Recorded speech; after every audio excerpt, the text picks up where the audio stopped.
अभिवादन स्वीकार कीजिए देवतोष का। दोस्तों, कहानी का एक और अंक लेकर मैं फिर आपकी सेवा में हाजिर हूँ। आइए कहानी शुरू करें। 2 दिन बाद मंदिर गई। मानो ऐसा लगा कि जैसे मंदिर से भगवान रूठ गए हों। इतना सन्नाटा कि खामोशी की भी आवाज सुनाई पड़ रही थी। पंडित जी को ढूंढती रही। अपने बरामदे में बैठे थे। बाबा। कौन? राधा बिटिया, आ बैठ। मिट्टी में मिल गई। कैसा प्राणी था वो? 3 महीने ही तो रहा था और 3 महीनों में ही जीत कर चला गया। मैं बाबा से क्या बोलूं? 3 महीने? अरे उनको तो मैं 17 सालों से जानती थी। बिटिया, ये उसका कुछ सामान है, चाहे तो तू रख ले। क्या सामान है बाबा? ये एक संदूकची है और एक ये थैला है, तू रख ले। लाओ बाबा, मैं रख लेती हूँ। मैं घर चलती क्योंकि मुझे सब कुछ जानना था। संदूकची खोली। 2-3 डायरियाँ, कुछ पन्ने, कुछ अधलिखे पन्ने, कुछ कलम, एक घड़ी, कुछ पैसे। डायरी खोली। पहला पन्ना। हमारे हुस्न की इस बेरुखी से था तुम्हें शिकवा, मगर सच ये कि न था कोई मेरा चाहने वाला। मैं घूमता रहा इधर से उधर, यहाँ से वहाँ, कि कोई मिले जो मुझे प्यार करता हो। किसी की मेरी सेवाओं की ज़रूरत थी, किसी को शरीर की ज़रूरत थी, किसी की नज़र पैसे पे थी। कुछ दिन नौकरी भी करी, लेकिन सबको कुछ ना कुछ चाहिए था मुझसे। मुझे कोई नहीं चाहता था। बहुत देखभाल करी, एक माली की तरह रिश्तों को संभाला, निभाया, लेकिन अब सब बिखर गए हैं। अब एक बार फिर मैं तलाश में निकला हूँ कि कोई मुझे जैसा मैं हूँ वैसा चाहने वाला मिले। लोग चाहते हैं, लेकिन तब जब मैं अपने आप को उनके अनुसार ढाल लूँ। अब नहीं होता। शरीर भी अब साथ नहीं देता। तुमको याद होगा जब एक बार रिश्तों की आंधी और मौलवियों के थपेड़ों ने मुझे तोड़ा था, तब तुम ही थी जिसने आगे बढ़कर मुझे संभाला। वो ऋण मैं कैसे अदा कर पाऊंगा? जब जमाने की जुबान आग और गालियां उगल रही थी, तब तुम्हारे प्यार और हमदर्दी ने मरहम लगाया कि मैं जिंदा हुआ। सब कुछ छोड़ चुका हूं। सब कुछ छूट गया है। जिम्मेदारियां निभाते निभाते इंसान से मशीन बन गया हूं, और अब तो फक्कड़ बन गया हूं। जो मिलता है 4 गालियां दे ले या हमदर्दी, सब दिखावा है। कल नीमसार गया था। वहां तुम्हारे पड़ोस में रहने वाली कुसुम मिली। उसने बताया कि तुम रानीखेत के आसपास कहीं बस गई हो। मैं तो आस ही छोड़ चला था। मालिक का नाम लेकर यात्रा पर निकल तो पड़ा हूँ। देखते हैं किसके दरवाजे पे ये प्राण पखेरु होते हैं। सिर्फ इतना पता है कि उपराड़ी गांव में किसी कृष्ण मंदिर के पास तुम्हारा घर है। पैदल चलते चलते कई महीने गुजर गए, कई मौसम बीत गए। जमीन से बढ़कर माँ नहीं मिली, आसमान से बड़ा पिता नहीं मिला। कभी भी धरती ने अपनी गोद में सोने से मना नहीं किया। आज 3 महीने बाद तुम्हारे गांव पहुंचा हूं। कितने अच्छे हैं तुम्हारे गांव के लोग।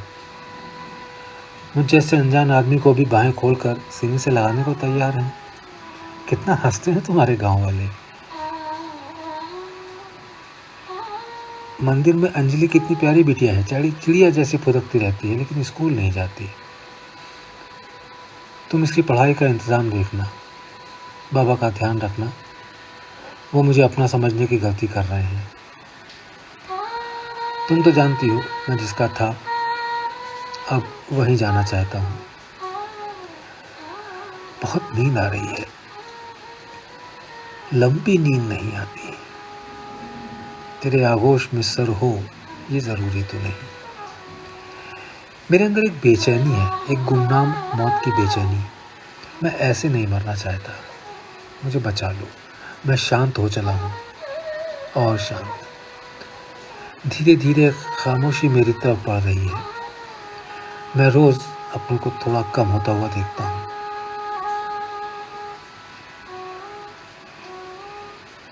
ये आनंद की डायरी का पहला पन्ना।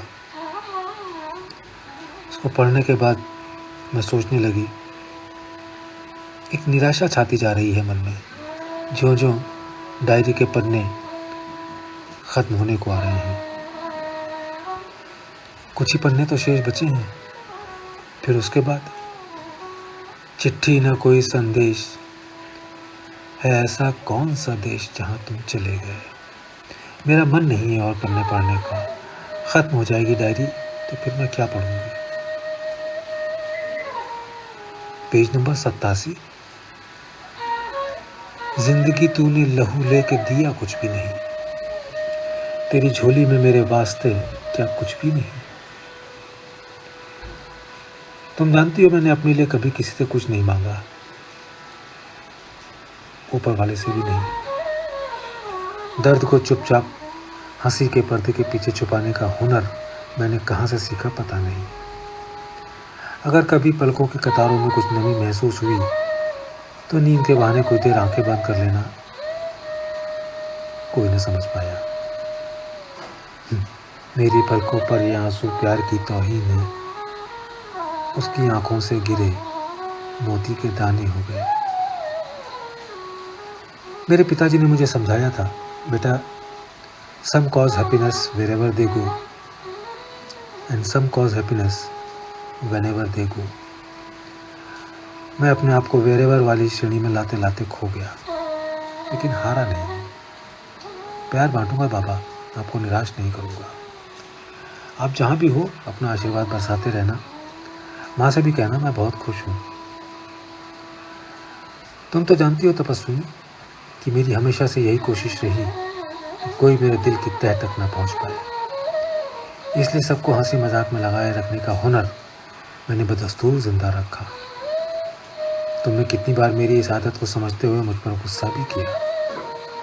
अब तो दिन हफ्ते महीने गुजर जाते हैं, मैं बोलता नहीं हूँ, चुप शांत। काफ़ी समय से हंसा नहीं हूँ। हंसने का दिल बहुत करता है, लेकिन जब अकेले हंसता हूँ तो लोग देखते हैं, एक दो गालियाँ दे देते हैं। माँ बच्चों से बेटा पागल है ये कहकर दूर कर लेती हैं। कोई बच्चे एक दो पत्थर मारकर भाग जाते हैं, अच्छा लगता है, उनका मनोरंजन होता है। दूसरों को खुश करना भी तो एक कला है ना। उफ, कितना लिखता हूँ मैं, बदन जल रहा है, लगता है फिर से बुखार है। पास में मस्जिद है, चलो शायद इमाम साहब के पास कुछ दवा मिल जाए। अब मैं सिर्फ उसकी मर्जी पर चलता हूँ, सिर्फ उसकी मर्जी। लो, मस्जिद भी आ गई। चलो आज रात यहीं गुजर होगा। इमाम साहब से पता चला कि तुम्हारा गांव यहाँ से कुछ ही दूर पर है। पैदल चलकर भी 3-4 घंटे में पहुंचा जा सकता है। ठीक है, कल जल्दी चल दूंगा। आज फिर दिल ने कुछ तमन्ना की, आज फिर हमने दिल को समझाया। 9 फरवरी मैं तुम्हारे गांव उपराड़ी में कृष्ण मंदिर पहुंचा। पंडित जी से मुलाकात हुई। उन्होंने तो नारायण समझ के मेरी खातिर ही कर दी। कहने लगे ना जाने किस वेश में नारायण मिल जाए। मुझे उनके भोलेपन ने जीत लिया। आज 2 रोटी के खातिर तुम्हारे दरवाजे पर आया, लेकिन चौकीदार ने 2 गालियां देकर भगा दिया। मैं हंस रहा था, भाग्य पर, भाग्य विधाता पर। तबीयत अब ठीक नहीं रहती है, इसलिए अब अपने आप को उसको सौंप देना चाहता हूँ। जस की तस धर दी नीचे दरिया।